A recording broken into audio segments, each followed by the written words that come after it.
I guess it just differs on who's in the car and what dynamic y'all have as friends or whatever the case may be. Now, if we friends and you get in my car, I best believe I play the music. You either sit back, bob your head, or just don't do nothing.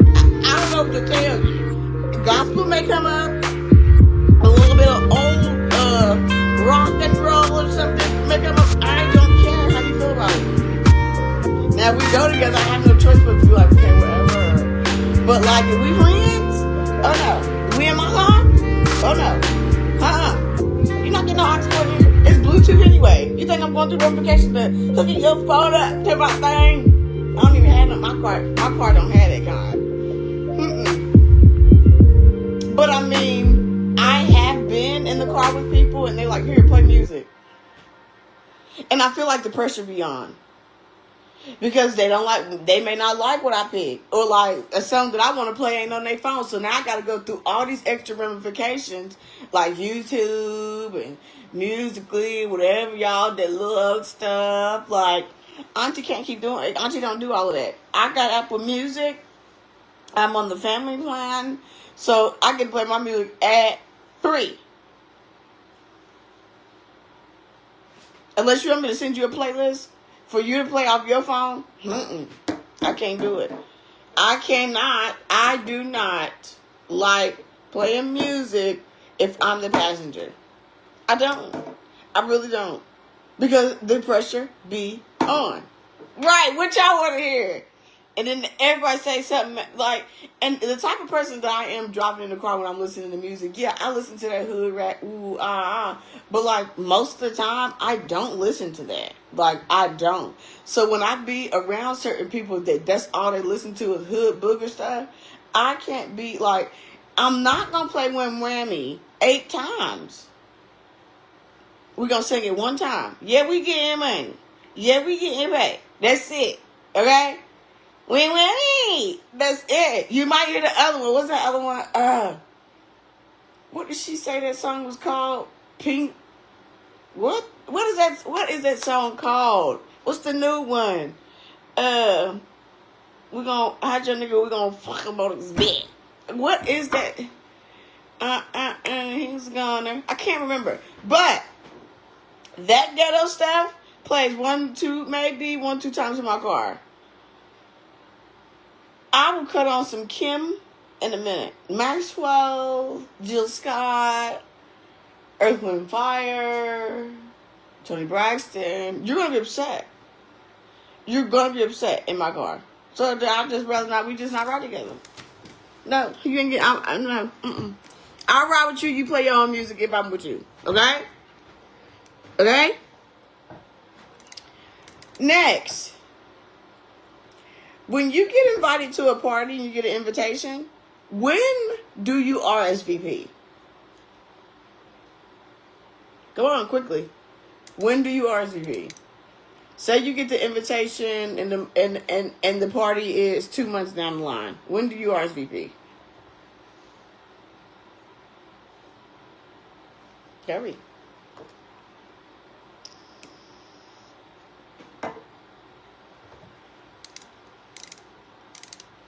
Because RSVP is...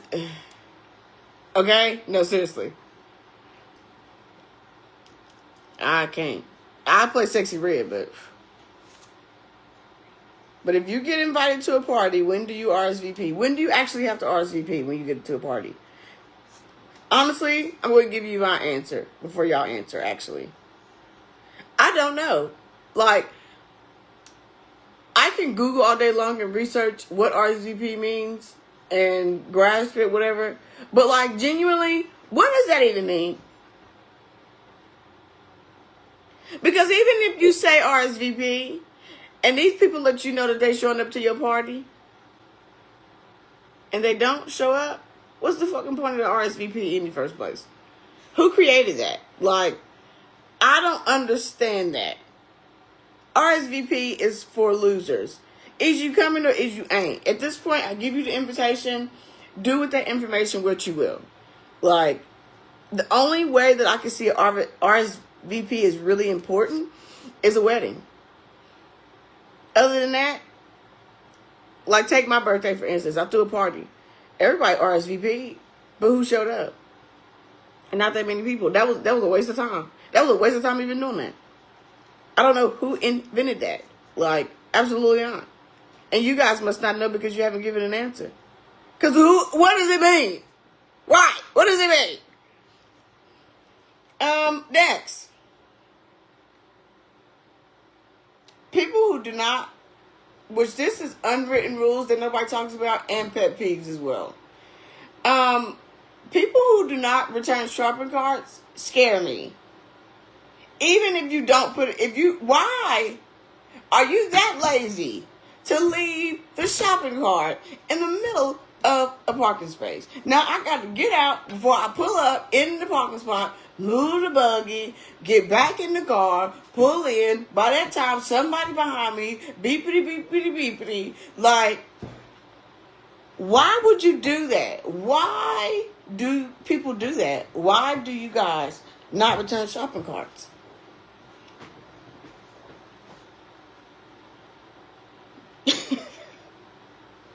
No, but really, why do people not return shopping carts? That has to be a crime. I don't want to get all out before I even park. I barely like going to the store because there'd be too many people out there, for one. For two, getting out and having to move the cart and do all of that. And y'all probably like, why are we talking about that? It really matters. That's how I know that y'all don't think about stuff. It matters. Put the shopping cart in the damn shopping cart thingy thing outside. If that's too full, push them up some and put them with the rest. They collapse for a reason. Jesus Christ. I hate that. I'm not getting out of my car to move a shopping cart because you're too lazy to go put it where it's supposed to be. I should get paid. Walmart should pay the stragglers for putting away shopping carts that other people left. Because if I pull it, please. Oh my gosh. I cannot stand that. That's the same as with like parking spots. If you see me, if I'm facing this way and I'm got my blinker on to turn into this parking space and you're coming on ahead, if you turn into that parking space knowing that that's my parking space, knowing that's what, it ain't my name on it, but you know, we're going to have a problem. I can't wait to lay eyes on you in the store. I'm going to ram that buggy up on your ankles. Yeah. The same buggy that you left outside. I'm ramming it on your ankles. Yeah. We need to bring back more, like, that's not even assault. Bring back more pettiness. If somebody do something like that to you in the parking lot, wait till you see their ass in this store. And get on they back real good. And bam, right into their ankles. Yeah. Because that hurts. Seriously. Next. Leaving one sip in the juice thing when you put it in the refrigerator. Men do that the most. But some women do that too. Don't do that. These are unwritten rules and life lessons and pet peeves. Yeah. Don't do that. Don't leave one sip in the thing and put it back in there. You see what happened to Craig when he tried to go eat some cereal? We ain't got no milk. Ain't none. Because somebody left that in there instead of throwing it away. Stop doing that. Also, stop talking on the phone, on the speakerphone in public, in the store. I don't want to hear, and there's been times where I've been on FaceTime and don't have like AirPods or headphones or nothing like that to talk on the phone. But if you know that your conversation going to get a little bit too juicy, and I know and I live around here, don't expect me not to tell nobody what I heard on their phone. Because you said she did what? Y'all was fighting where? That's just like the same stuff that was just happening here a few days ago. Everybody just keep doing all that chipper chapper. Just know, yes, I may be positive. I may be trying to uplift y'all. But one thing that I am is messy. And if I know something happened, I'm going to find out about it. And I'm going to talk about it because Jesus Christ. But if I hear that on that speakerphone and we in that store, I'm telling whoever what you said. Mm-hmm. So I advise you to call her regular. Don't FaceTime in no public, because if I know who you talking about and I overhear your conversation on that speakerphone and she loud mouth, I'm telling. Uh-huh. I'm messy. Y'all messy, I'm messier. Uh-huh, yeah. Yeah. Next. Replying to a full paragraph with K. I don't care if we friends, go together, fooling around, woo-woo-yah. Don't just say K. Don't say okay. If you're going to say okay, say okay-A-Y. Yeah, you're a little late, but it's on 8:22. I've been talking for like maybe 17 minutes, something like that. Do not do that. I hate that. I absolutely hate that. Do not, if I send you a paragraph, even if we're talking about a bunch of nothing, if I send you a paragraph or something, say okay, A-Y. Don't say okay or K. Don't do that. Because you must want busted in your mouth. Don't do that. That's so rude. That's so nasty and so rude. Don't do that. That's mean. I took all my good twiddling thumb action finger time to send you something and you just can't. You okay? You're going to be seeing K's stars. We said don't split the pole. Ladies, if your mama didn't teach you this, don't put your purse on the ground. I know you got your boots on the ground, but don't put your purse on the ground. And you can be broke. But that's why you continue to be broke, because your purse is on the ground. That's almost, it's like a superstition, but not really. That's true. If you keep your purse on the ground, you ain't have no money in it. Pick it up. And even if you do have money, and I see your purse on the ground, and it's open, I'm going to look, I'm going to see what you got, and I'm going to see if I can try to get a piece too. Don't put your purse on the ground. Don't do that. Hopefully your mama's taught y'all that. Don't FaceTime somebody out the blue. Same with I was talking about with dating. Texting or calling. Which one you do first? If you are about to FaceTime somebody or call them or whatever, text them first and say what you're doing. If they don't text back within a 5-minute range, they're doing something. They're busy. They're sleeping. They're doing something. Stop. And I mean it. Stop FaceTime people out the blue. I hate when people do that to me. I hate when people do that to me. Don't do that to me. Only my friends can do that. And they know what time to be calling me. Yeah. Or if you call me and I don't answer on the first call, that don't mean call me again. Because 9 times out of 10, I'm having my nonverbal time and I'm watching something on my phone. So don't double call me like that. Stop doing that. Unless you have the authority to do that, stop doing that. If they didn't answer on the first time, give them a second to get back to you. Jesus. Like, don't stop doing that. Plenty of people do that to me. Like, I understand y'all probably be worried because I always answer, but Lord Jesus, stop. I didn't answer for the first time for a reason, especially if I'm trying to take a nap. You blowing me. Like, the first no is a real answer. Same with that. The first no answer to the call is an answer. If I tell you no to something, don't try to, what they call that, peer pressure me into doing it, because I'm not. I am probably one of the few people on earth that you cannot peer pressure. Unless it's something that I genuinely just want to do, I'm going to do it if I want to do it. But if you want to, that's just the same with me stop drinking here recently. If I don't want to drink, then I'm like, oh, come on, girl. No! Because then I'm going to get drunk and beat you up. You want to be drunk? Then look like it. Yeah. That's where we at with it at this point. Because I said no. Like, no means no. Don't push. It means no. The elevator is not a conference room. If we get on the elevator, and even if we know each other, hey, what you doing? Oh, nothing. I'm going so-so. That's it. Don't think that we're about to sit up and have no long-winded conversation. It's an elevator. Either text or call me later. Call you when you get home. Okay. But don't think that we about to have no conference up in there. Especially if I'm in an elevator full of people I don't know. Oh, hey, hi. It's already hot in there. And it's too hot to be sitting up trying to have a conference in the elevator. Stop. No. No. And I'm not claustrophobic.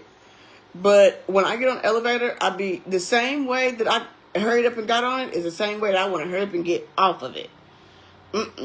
No, absolutely not.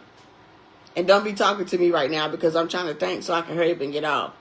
I can't think right now when you're talking. When somebody shows you a photo in their phone, do not scroll. We have a bad habit of that.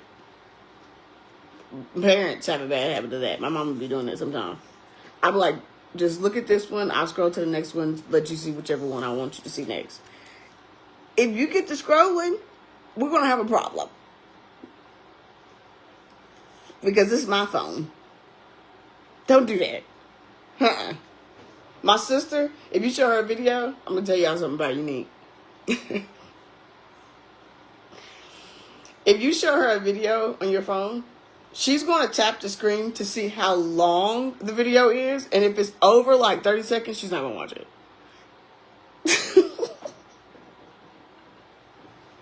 The funniest shit in the world to me. You know, don't send Unique no video that, or if it's not inspirational or something she want to listen to or something, don't send it to her because she ain't going to watch it. She will. She do it every time. She don't realize that she do it, but she do it every time. She'll tap the screen, see how long it's going to be, and be like, oh, yeah, I seen that. She ain't seen nothing. No, that's the same as with showing you a photo. Don't act like what I showed you in my phone, you done seen already, so you're going to go ahead and go to the next thing. Don't do that. No. It's something in my phone I don't want you to see. No. When you're in public and you see somebody that you know and they got headphones in, that means don't talk to them. I do that a lot. That's why I went and bought wired headphones so people could actually get the message. If you see me in Walmart, Sears, Sam's, the mall, or something like that, and I have headphones in, keep it pushing. Either do a head nod, what's up, or keep it going. I gotta do all of this to listen to what you gotta say? No.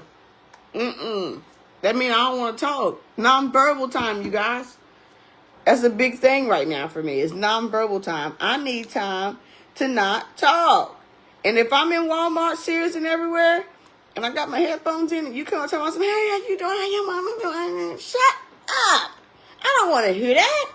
I'm listening to Cardi B. I don't want to hear nothing that you're saying right now. I'm trying to get my cake and biscuits and bacon and go. Move. How you mom and them? Good. Tell them I said, hey, okay. I paused my music for that? Jesus Christ. I can't stand it. Old folks got that bad. Oh my gosh. Or they try to check you on some stuff they seen on social media. I seen you post that video. You wasn't wearing barely any clothes. Yeah, that's not your business. Old folks, if you all watching this, stay out of young folks' business. Because y'all used to tell us to stay out of grown folks' business.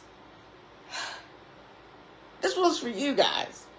Cut that out. Don't ask me about nothing that you've seen on my Facebook. Lady, auntie, Billy, ma'am, sir, Vicky, don't do that. Don't ask me nothing because I don't know about nothing that I said over.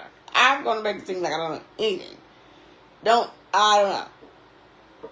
You being bad, you been good? Lady, I am 25 years old. Ain't no being bad, being good. Am I living or am I not? What was you doing to me like?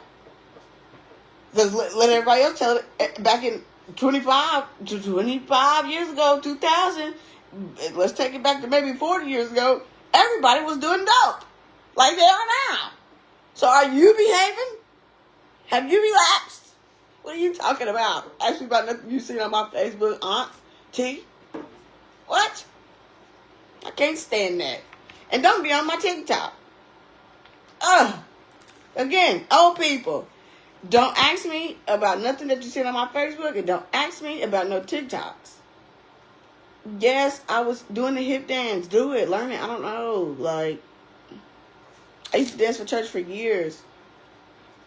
I could do other dances. I can Dougie and Cat Daddy and stuff too. Like, it's more to this, lady. Jesus Christ. Whew. But yeah, that's a few unwritten rules that I kind of go by that I think should have been said. Whether you think about it now like, girl, what? Please, I ain't worried about that. I'm not listening to that. That's boring. Watch. Tomorrow or something like that, one of them things that I said is going to happen to you. And you're going to be like, yeah. You're going to type one long message and they're going to say, hey, you're going to go to the movies by yourself and somebody going to sit right down there.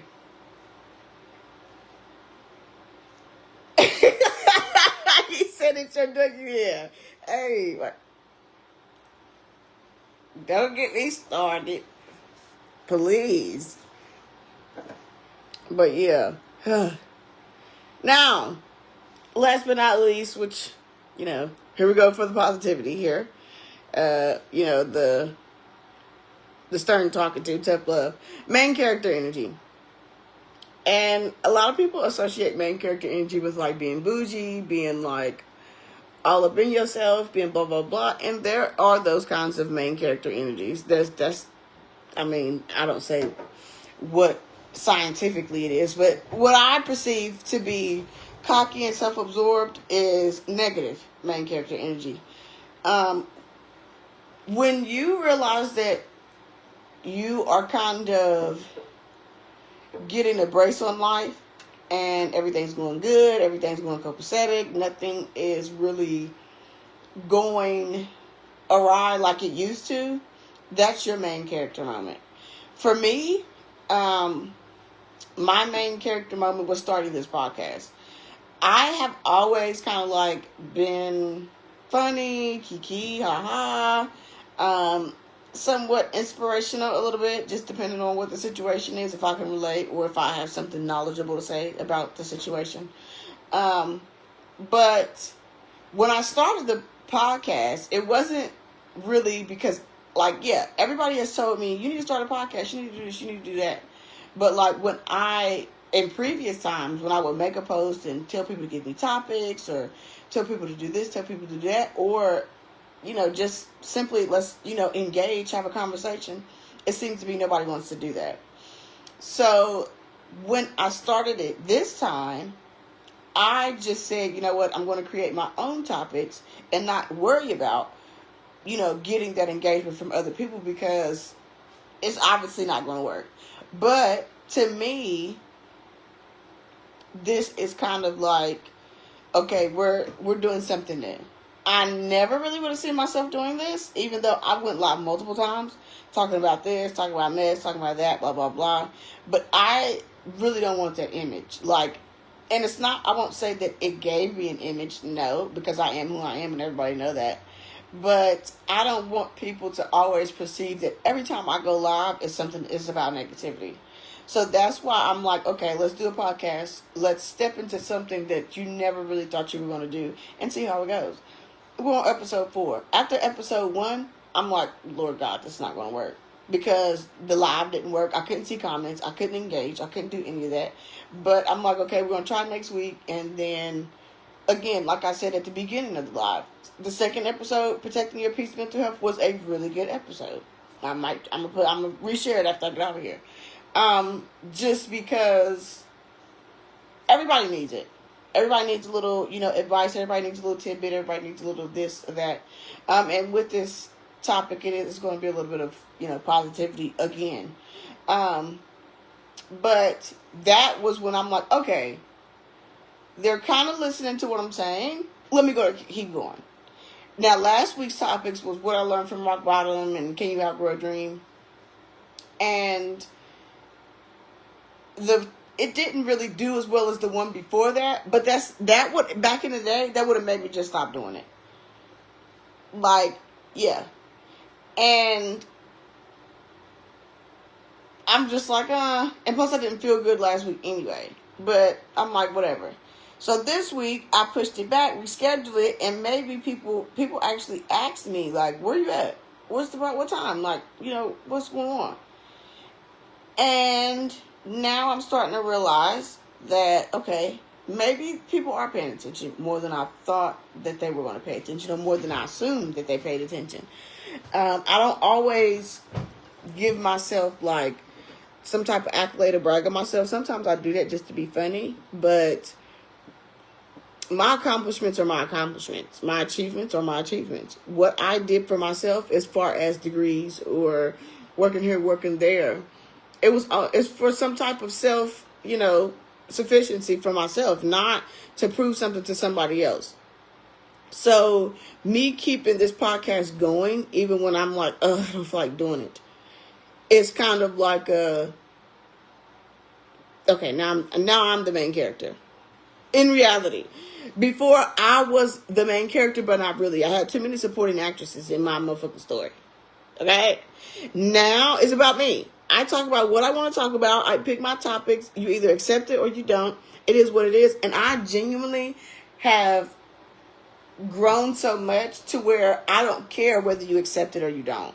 I don't care whether I get these likes or get these comments or whatever, because at the end of the day, it's what it is. One of these is going to pop sooner than later. We're only on episode 4. I embrace, like, personal power, being able, and not meaning like, I have full control over everything that goes on in my life. No, because I had to realize that I don't. But being able to control the stuff that you do have control over. I have control over whether I allow a job to stress me out or not. I am able to control whether I allow somebody to tick me off or trigger me or cause me to give that reaction that they're really looking for. I know how to, be able to say no. Even when I probably used to be like, yeah, whatever, and fold. No. Now, for what? Because that's not going to help me. That's not going to help me grow as a person. And it's not going to help me perceive anything better by constantly relying on somebody else to give their input. That's the same with leading your own story and not being the background in somebody else's. That's like a relationship. Most of the time, and it's speaking on dating 2025, dating, marriage, it could be marriage too. We find ourselves so wrapped up in that relationship or in that marriage that we don't have no type of individuality. We get so wrapped up in friends. We get so wrapped up in, doing this and doing that. We don't really know what we like to do when we're by ourselves. Do you genuinely like watching baddies? Or do you only like watching baddies because everybody else like watching it? I was watching it when everybody else was watching. I'm like, okay, whatever, being on the bandwagon. And then once I genuinely sit back and watched it by myself, I said, what the hell is this? These bitches is fighting because her hair look a mess. The real Bad Girls Club back in the day, if you swung on somebody, you went home. It wasn't no doubt about that. Now they going home because they don't swing. That and the fact that, but y'all will sit up, and yeah, I'm calling y'all out. It is what it is. Not y'all per se, but black folks, females to be exact, them ghettos. Y'all will sit up and call out Tyler Perry for portraying black women as they are and how we are treated in real life, and you don't want to accept that. But y'all sit up and watch baddies every Sunday. Yeah, there was a point in time where I watched baddies. But it's like, it's draining for me to watch baddies. Some of them girls on there literally are nobodies. Nobodies. And that's not being mean. That's not like downing them. But in reality, when they go home after baddies is over, who are they? Half of these women we've never heard about. And then y'all's main thing is fighting about what? Bro, gladiator school, they literally dog fighting women. No, literally. Like, I have never seen, like, at the beginning of baddies, like when they had bad boys